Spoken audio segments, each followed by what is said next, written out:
बिस्मिल्लाहिर्रहमानिर्रहीम। शुरू करते हैं एक प्यारी सी दुआ के साथ। रब्बी शरह ली सदरी व यस्सिर ली अमरी वाहलुल उक़दतम मिन लिसानी यफ़क़हू क़ौली।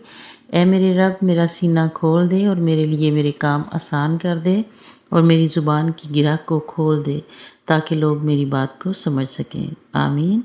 तो चलें जी, अभी चलते हैं अपनी आज की रेमेडी की तरफ। सिर्फ़ एक कप से आप हैरान रह जाएंगे कि कैसे जादुई तरीके से ये वर्क करता है। सीने की जकड़न, नज़ला, ज़ुकाम, खांसी को कैसे जड़ से उखाड़ देता है। सबसे पहले हम लेंगे बड़े साइज़ का अदरक यानी जिंजर। इसकी अपर लेयर को अच्छी तरह छील कर मैं अच्छी तरह साफ़ कर लूँगी। जैसे कि आप सब जानते हैं कि अदरक के बहुत सारे फ़ायदे हैं। सबसे बड़ा फ़ायदा ये है कि ये हमारे इम्यून सिस्टम को स्ट्रॉन्ग करता है और जितने भी वायरल इन्फेक्शंस होते हैं उनसे हमारी बॉडी को बहुत महफूज रखता है और सांस के मसाइल के लिए भी बहुत मुफीद है।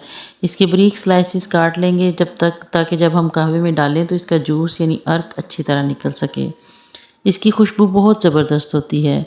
अब लौंग, ये भी एक बैक्टीरियल होता है। आपके गले, चेस्ट और के इन्फेक्शंस के लिए बहुत ज़बरदस्त रेमेडी है। दालचीनी का टुकड़ा, ये भी गला, खांसी और वायरल इन्फेक्शंस के लिए बहुत अच्छा होता है।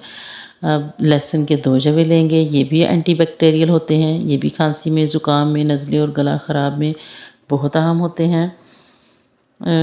सौंफ से दिमाग पुरसकून रहता है, पुरसकून नींद आती है। निज़ाम को सौंफ जो है वो बेहतर करती है और इससे हमारा खून भी साफ़ होता है। जी हाँ, एक और अहम चीज़ है हल्दी। हल्दी हीलिंग का काम करती है, आप सब जानते हैं। फ्रेश हल्दी अगर हम लें, कूटी या ख़ुद कूट लें घर में तो वो बहुत अच्छा है। अगर नहीं तो हम पिसी हुई पाउडर वाली हल्दी भी यूज़ कर सकते हैं। सर्दियों में हल्दी ऐसी चीज़ है कि आप इसका इस्तेमाल करें तो आपको बुखार नहीं होगा और आपका इम्यून सिस्टम बहुत अच्छी तरह वर्क करेगा। बल्कि आपकी जो दर्द वगैरह है जोड़ों का, अक्सर आपने सुना होगा कि बूढ़े घर में सर्दियों में दूध में हल्दी डाल के यूज़ करते हैं, दर्दें कम हो जाती हैं। तो अब मैं लूँगी 2 कप पानी।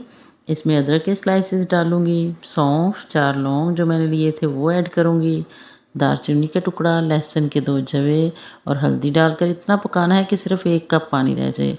1-2 और चीज़ें भी डालनी है, मगर वो लास्ट में पकाने के बाद ऐड करनी है। आप वीडियो में बने रहिएगा ताकि कोई चीज़ स्किप ना हो। जी, तो इस कहवे को हाई फ्लेम पे पकाना है। लें जी, बहुत प्यारा सा कलर आ गया। अब हमारा कहवा पक चुका है और छन्नी की मदद से इसको छान लेंगे। कप में निकाल लेंगे इसको। वो आप दिन में कम से कम 2 दफ़ा ज़रूर लें, बच्चों बड़ों को सर्दियों में। इसके अलावा और इसलिए दें क्योंकि सर्दियों में जो ठंड लगने के खदशात होते हैं बच्चों में, सीने की जकड़न, नज़ला, ज़ुकाम, बुखार, खांसी, ये उन सब से बचाता है हम सबको। अब इसमें लास्ट में हम शहद ऐड करेंगे, हनी। ये भी स्पेशल मंगवाया हुआ, बाज़ार वाला नहीं बल्कि ख़ालिस है। 1 टीस्पून ऐड करूँगी मैं। शहद से भी खांसी और सांस के बहुत सारे प्रॉब्लम्स सॉल्व होते हैं। हाफ़ लेमन ऐड करूँगी। लेमन से हमें कोई नुकसान नहीं होता। अब सुनने में आता है कि लेमन शायद गले के लिए कोई इन्फेक्शन या चेस्ट के भी कोई मसला करे, लेकिन नहीं, ये बल्कि गले और चेस्ट के जर्म्स को किल करता है। आप भी इस कहवे को ज़रूर ट्राई करें। वीडियो पसंद आए तो एक लाइक ज़रूर कर दें। चैनल पे नए हैं तो सब्सक्राइब भी कर दें। अपना ख्याल रखें। अल्लाह हाफ़िज़।